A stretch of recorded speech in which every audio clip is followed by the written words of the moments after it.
Hey everybody, it's Lear from Lear Gaming, and I'm back today to provide you with another video for Tiny Tina's Wonderlands. And I'm here to talk to you about unequivocally the best melee weapon for all of your non-melee characters. And the weapon I'm talking about is the frying pan of the Remorseless. Now, let's quickly talk about why this is so important and so powerful, and then I'll talk to you about the best way to actually get it. So what makes this weapon so amazing, other than its hilarity, are its special effects. Now it has two effects that are worth noting. The first one is actually here at the bottom. It says frying pan. While melee attacking, gain 90% chance to reflect incoming bullets and a 15% chance while holstered. Because you're not going to be melee attacking in this build, you're only looking for holstered percentages. So 15% reflection. That's actually not bad. 15% reflection is pretty common on a lot of shields, but this is on a melee weapon. But that's not really the most amazing part. The most amazing part is that this weapon will actually watch your back, Jack, because take a look at this line right here. Reduce bullet and projectile damage from the rare by 90% while holstered. So if enemies are shooting in the back, it's quite literally going to reduce the damage by 90%.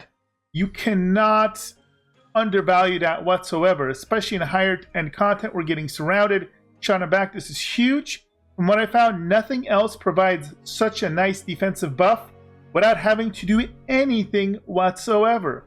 So it's amazing. For a melee weapon, other than it looks silly, it's actually not bad as a kind of a defensive offensive weapon, because if you're kind of swinging your melee weapon out in front, you can reflect bullets as well. Now, it's not going to work with everything, I believe, because it's bullets. It's, for the reflection, it's only bullets.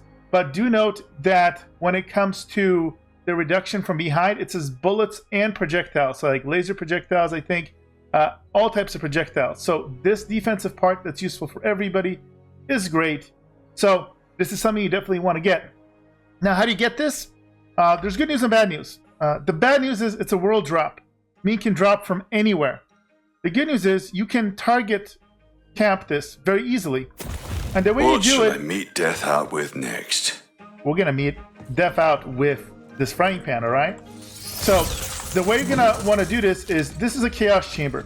So this is the end game content that you reach after level 40.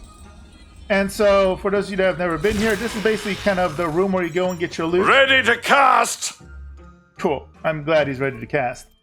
So if you look below my picture, notice I have 5,000 gems.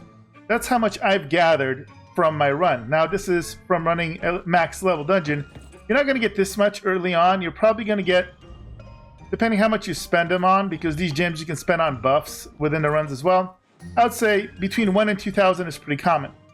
Now, this is important because you'll see each one of these really kind of creepy looking rabbits that are going to look like they're going to deep throat these items or something, or regurgitate them, has a different icon. So here's your one-handed, your pistols, your assault rifles, rocket launchers, etc. It has them for all the weapons, and also it has spells. It's basically every type of armor and melee weapons. And so this is what happens. You go and you dedicate 500. You hold E, and it spits them out. And it's like 3 or 4 items of all rarities.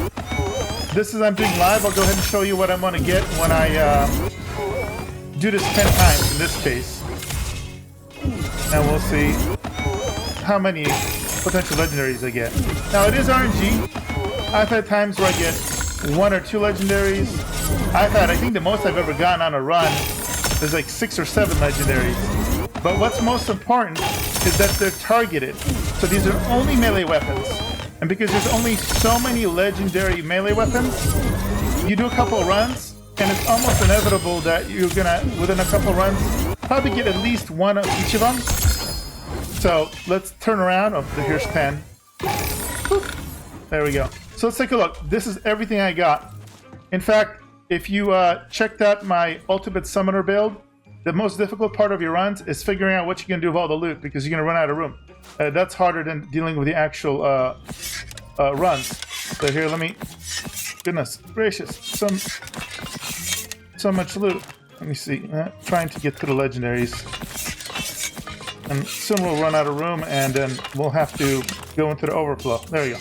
So still have that many leftovers. And now let's just kind of take a look at what we got here. I'll do a quick look at just the legendaries.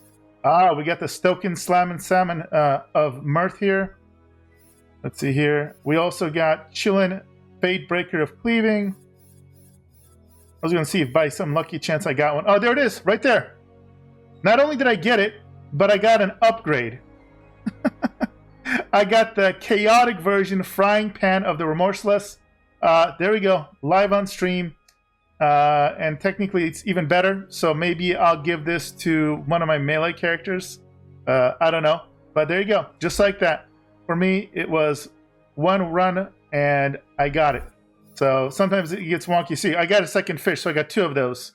Spellblade of Anarchy, so it can get a little crazy in this gambling. And again, you can do this to basically farm any of the items that can drop as a world drop. So some items are with a boss and also world drop. As long as a world drop, it can drop here. I haven't heard confirmation whether on higher tiers here you can also get the boss specific ones or not. I haven't researched enough, but this is basically the best, most efficient way of farming for specific items from my experience now. All right, guys, that's everything you need to know. Hope you guys enjoyed this video. If you did, make sure to drop a like. Let me know comments on your thoughts. If anybody can confirm what the rules are when it comes to boss uniques, whether you can get them here or not, let me know in the comments so we can share with the community.